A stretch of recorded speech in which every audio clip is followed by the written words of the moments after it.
mass exodus has now begun at the White House, where many of Biden's staffers are now vacating the premise, leaving Biden a little nasty surprise. But before I get into the report, just a reminder, check out my partner at preparewithlisa.com. If you guys do not have food storage, especially in light of what is going on today, we are in the middle of a food crisis, and there are many economists saying that this is about to get much worse. Everything's going up, gas is going up, food is going up, inflation obviously is skyrocketing. Now is the time to prepare and have extra food on hand. And right now, you can get $150 off of the 3-month food supply kit there. It comes with over 2,000 calories per day. It's a great thing to have on hand, especially in light of what's going on. And it's got 25 years shelf life. So check it out at preparewithlisa.com. So let's start with the mass exodus that is now underway at the White House. You see, over the past couple of months, there has been multiple resignations, and might I say, way more than normal with this Biden administration. Let's start with one of the biggest names, Jen Psaki. Here we have ABCnews.com. Jen Psaki has left the White House. Obviously, she has her replacement now there, which might I say she's not very good, but I digress. That was obviously one of the big names leaving, but there's also been multiple just within these past couple of months. Here's Communist News Network Politics Biden advisor Cedric Richmond set to leave the White House as well. We also have LA Times California native leaves the White House for the State Department and staff they're calling reshuffle. Of course they are. We have Patel, an assistant White House press secretary, will leave post next month to serve as a spokesman at the State Department. Then we also have FoxNews.com, White House Rapid Response Director to transition to Treasury Department role. And that was actually Mike Gwen who left. He left his post to join the Treasury Department. We also have here Michael Kiwaka, and I'm probably butchering that, but he has also left the White House for a new role, if you will. And here's TheHill.com, White House counsel Dana Remus to leave role next month. Here's another person exiting. And of course, right after Jen Psaki, we also have President Biden's press office for Chief of Staff Amanda Finney also departed from the White House amid, by the way, reports of a black staffer exit. What is this black staffer exodus they're talking about?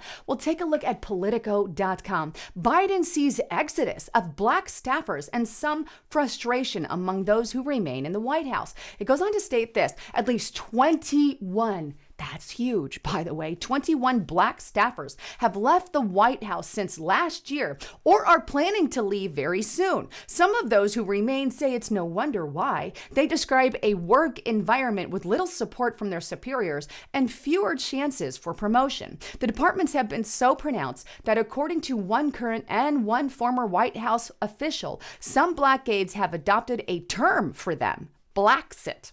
Now it goes on to state the exodus has raised concern among outside observers who push for the diversification of government ranks.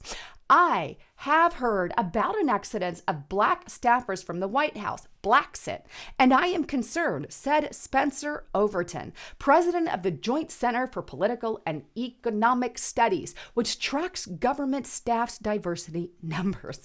That means for the president of the United States to claim that he has the most diverse staff in U.S. history to now have what they're calling a black exit from the White House, that should raise some concerns, or as the Spencer Overton put it, well, I am having some concerns about lots of black staffers leaving the White House.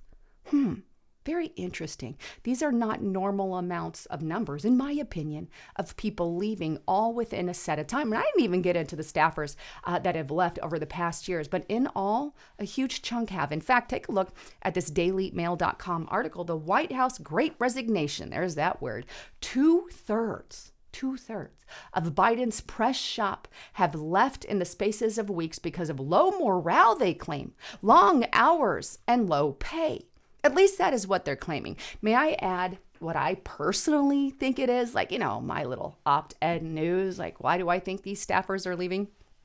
Because Biden sucks and nobody supports him. Right. From either side of the aisle, take a look at this Breitbart.news poll. Just 33% approve of Joe Biden. Tying him for the lowest approval rating, 33%. Even his own party, by the way, doesn't want the guy to run again. He can't put a sentence together. He makes clumsy move. Obviously, you guys probably saw him falling off the bike. He's fallen on the stairs. He's got some pretty intense issues that I think need to be looked into. But either way, the guy's not real coherent, and he's destroying our country.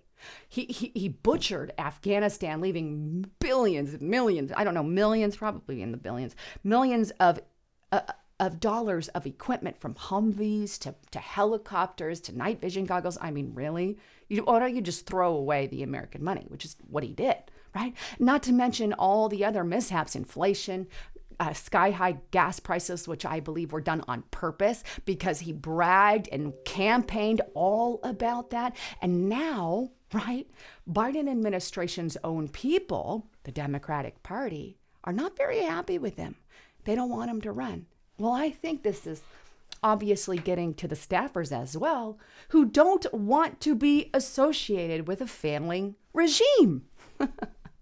And I say regime because Biden is a dictator, issuing executive order after executive order and just stomping on our rights. Anyhow, wanted to bring you the latest on all of that. Would love to get your thoughts, comments, and concerns. Thanks again for tuning in. I'm Lisa Haven, signing out.